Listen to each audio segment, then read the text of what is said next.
Bonjour à tous, j'espère que vous allez bien. On se retrouve sur la chaîne pour une nouvelle vidéo et cette semaine on va parler de l'hyperthyroïdie. Alors c'est parti, on perd pas de temps, let's go!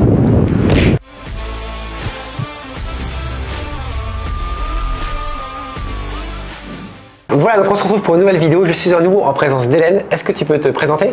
Bonjour, je suis le docteur Hélène Refailly, je suis endocrinologue au centre hospitalier d'Épinal. Et on avait déjà fait une vidéo ensemble sur l'hypoglycémie. D'ailleurs, si vous ne l'avez pas déjà vu, foncez la voir. Je vous mets le lien de la vidéo juste en haut. Et donc dans cette vidéo, on va parler de l'hyperthyroïdie. Est-ce que Hélène, tu peux nous dire ce que c'est que l'hyperthyroïdie? Alors l'hyperthyroïdie, c'est quand la glande thyroïdienne qui se situe à ce niveau-là fonctionne en excès. Alors c'est-à-dire, elle fonctionne en excès, mais quels sont les symptômes? Alors les principaux symptômes les plus fréquents du moins, c'est le cœur qui bat vite, donc ce qu'on appelle une tachycardie. On peut aussi avoir une fatigue, des tremblements, des diarrhées. En fait, si vous voulez, le métabolisme est accéléré. Donc tout va aller en accélération. On peut transpirer, on peut trembler, on peut s'accélérer. Ok, d'accord. Et donc au final, attends, recule-toi un peu parce que j'ai un caméraman qui est pas expert, mais on fait avec les moyens du bord. Et du coup, le plan était un petit peu, voilà, on était un petit peu très en avant, mais c'est très bien. Est-ce que Hélène, juste, tu peux nous dire la fréquence? Est-ce que c'est une maladie qui est fréquente? C'est assez fréquent. Alors ça dépend d'un pays à l'autre. C'est entre 0,5 et 2% de toutes pathologies confondues. Les hommes, les femmes? Principalement les femmes. Principalement les femmes. De 7 pour 1. D'accord. Et vers quel âge à peu près? Tout âge. Tout âge. Ouais, plus 50 ans, 40-50 ans, on va dire. D'accord. Et est-ce qu'il faut faire un dépistage systématique ou est-ce que c'est lorsqu'on a des symptômes qu'on va... Alors, on ne fait pas de dépistage systématique. Alors après, quand on fait des prises de sang, voilà, les médecins traitants ont tendance à prescrire la TSH, donc l'hormone, on en discutera après, assez facilement, mais c'est surtout devant tout symptôme qu'il faut la doser. D'accord, donc lorsqu'on a des symptômes que tu as décrits juste avant, en fait, voilà. La tachycardie, la diarrhée, diarrhée, voilà, dans les glandes, diarrhée chronique, transpiration, fatigue aussi. D'accord. C'est assez large, hein. Ok, d'accord. Pas de symptômes spécifiques, mais c'est assez large. Et donc, on va doser un marqueur dans le sang qui s'appelle la TSH. Est-ce que tu peux nous expliquer un petit peu à quoi ça correspond? Thyroid Stimulating Hormone. Ok, et donc il y a une valeur, et lorsqu'on est en dehors de la valeur, voilà, tout à fait. Quand on est en dessous, voilà, quand on est en dessous de la valeur du laboratoire, on est en hyperthyroïdie, et quand on est au-dessus, on est en hypothyroïdie. Donc ça veut dire qu'en hypothyroïdie, la thyroïde est feignante. C'est l'inverse. Pas très bien. Voilà, tout à fait, c'est l'inverse. Et les symptômes sont aussi inversés. Et lorsqu'on est chez notre médecin, on a fait la prise de sang et on voit qu'en effet la TSH est basse, donc on est en hyperthyroïdie. Voilà. Qu'est-ce qu'on fait?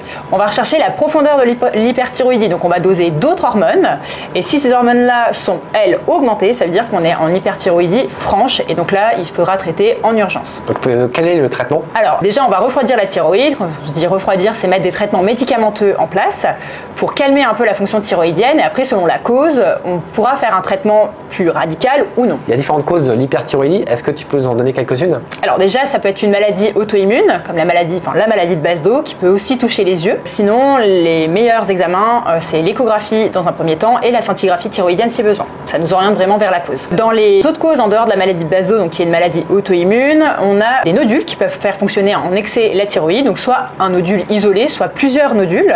C'est quoi un nodule? C'est un amas de cellules en fait. D'accord. Okay. C'est pas forcément. Alors c'est rare les cancers de la thyroïde. Ce sont des cancers qui, de manière générale, dans la grande majeure partie des cas, dans plus de 70% des cas, qui se traitent très bien. C'est rare qu'il y ait des résistances au traitement, mais en général, c'est un cancer qui se soigne très bien. Et c'est très rare. Donc il faut pas, dès qu'on a un nodule, il faut pas se dire j'ai un cancer, il faut me faire opérer. Au contraire, les indications opératoires deviennent de plus en plus rares. Donc il faut pas foncer chez le chirurgien. C'est déjà l'endocrinologue. Oui, c'est ça, parce qu'on peut se dire justement j'ai un nodule, il faut que je le retire le plus vite possible. Et c'est souvent ce que tu me disais, que dans la tête des gens, c'est cette notion de retirer le plus rapidement possible, alors que pas nécessairement en fait. Et en plus, on ne peut pas retirer un nodule. On retire la thyroïde. Soit la moitié de la thyroïde, soit toute la thyroïde. Donc c'est un peu cher payé pour un nodule qui la plupart du temps est bénin et qui peut évoluer en taille mais qui évoluera pas dans sa nature. Donc, et justement, à partir de quel moment est-ce qu'il faut retirer un nodule? Alors on retire la thyroïde du coup quand c'est cancéreux, quand on a des doutes sur un cancer ou quand c'est cancéreux et que c'est confirmé. Donc pour ça, on va faire une échographie de la thyroïde. On va regarder. Donc nous on a plusieurs critères.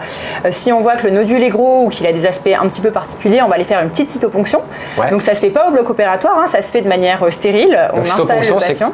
C'est une petite ponction qu'on fait dans le nodule. Donc c'est éco-guidé, on se sert de l'échographe, on repère le nodule, on installe tout en stérile et on fait une petite ponction. Donc c'est des aiguilles pédiatriques, c'est pas des grosses aiguilles. On n'a pas besoin d'anesthésier parce que l'anesthésie ferait plus mal que la ponction en elle-même. On fait des petits prélèvements, donc 2 à 3 prélèvements dans chaque nodule qui rentre dans les critères et on envoie au laboratoire en analyse. Et après, selon les résultats, soit ça revient bénin, soit c'est indéterminé et on recontrôle, soit c'est un peu suspect, soit c'est suspect. Et si c'est suspect, on retire. Tout à fait. D'accord. Et c'est vrai que retirer une thyroïde, c'est pas anodin non plus, il peut y avoir des conséquences parce que il faut prendre des médicaments pour supplémenter. Donc quand on enlève toute la thyroïde, on est obligé de remplacer la thyroïde qui n'est plus là par des traitements, le lévothyrox pour le plus connu. Et quand on enlève une partie de la thyroïde, on peut vivre avec une moitié de la thyroïde, mais on peut aussi nécessiter un traitement. C'est 50-50 en fait. D'accord. Et si on a des nodules qui sont bénins, est-ce qu'après ça nécessite une surveillance? Tout à fait. Donc c'est une surveillance. Alors il faut savoir que les nodules c'est de plus en plus fréquent, c'est très fréquent. Plus on avance dans l'âge, plus on a de risque d'avoir de nodules. Donc c'est une pathologie qui est très fréquente et ça nécessite une surveillance par échographie. Et donc, une prise de sang par an. La TSH, une prise de sang, ouais, d'accord. Dès qu'on a un nodule. Ouais. Et justement, les hyperthyroïdies, apparemment, ça peut être des fois gravissime et on peut en avoir, nous, des fois aux urgences. Quels sont les symptômes qui prédominent à ce moment-là? C'est surtout les symptômes cardiaques. Ouais. Donc il faut se méfier. Alors on traite en urgence notamment les patients qui ont une fragilité au niveau du cœur. C'est ces patients-là surtout qu'il faut traiter au plus vite. Qui nécessitent une hospitalisation? Alors ça c'est quand c'est vraiment très très sévère. Ouais, ok. Vraiment des symptômes cardiaques graves, quoi. Et ça arrive fréquemment ou pas? Non. Non, c'est assez rare quand même. Ouais. C'est ça qu'on n'en voit pas tous les jours non plus. Non, c'est ça. Après, nous, assez fréquemment au niveau des urgences, les dysfonctionnements de thyroïde qu'on voit, c'est surtout ça va avoir des répercussions sur de l'arythmie souvent. On va avoir la FA, ce qu'on appelle la fibrillation atriale, où ces problèmes de thyroïde vont déclencher de l'arythmie cardiaque. C'est là les causes, les éléments les plus fréquents qu'on retrouve nous, aux urgences. Ou les traitements du cœur qui font dérégler la thyroïde aussi. Ouais. Ça va dans l'autre sens. Est-ce que, Hélène, tu peux nous dire un mot vite fait sur l'hypothyroïdie? Bien sûr. Alors, l'hypothyroïdie, il faut savoir que la TSH, c'est une hormone qui est quand même fluctuante dans le temps. Donc, il ne faut pas hésiter à répéter le dosage. Quand on retrouve une TSH un petit peu au-dessus de la norme, pas hésiter à redoser la TSH, parce que quand on est malade, elle peut s'élever. Elle peut s'élever assez facilement. Donc, ne pas hésiter à recontrôler avant d'introduire un traitement, parce qu'une fois qu'on met un traitement, c'est plus difficile de l'arrêter. Et après, il ne faut pas hésiter aussi à contacter un endocrinologue pour avoir un avis. Il faut parfois faire des dosages d'anticorps avant d'instaurer un traitement. Enfin, voilà. On n'instaure pas un traitement juste sur une TSH qui est un petit peu augmentée. Ok.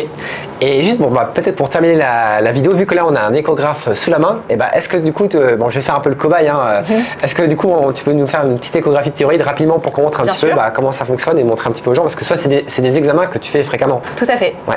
Ok, allez, c'est parti, je vais m'allonger, je vais faire le petit cobaye. Est-ce que je te fais la ponction si je trouve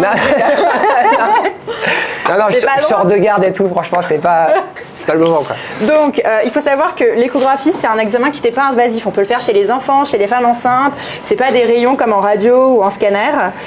Donc, il n'y a pas de conséquences, en fait, de faire l'échographie. C'est vrai que d'ailleurs, si ça vous intéresse, je pourrais également faire des vidéos spécifiques sur l'échographie en général. Mais ça fera l'objet d'une autre vidéo parce que c'est assez complexe. Alors. Et donc là, tu as pris une sonde spécifique, c'est ça? Oui. La sonde... Alors, c'est pour tout ce qui est superficiel. La thyroïde, c'est une glande qui est juste sous la peau.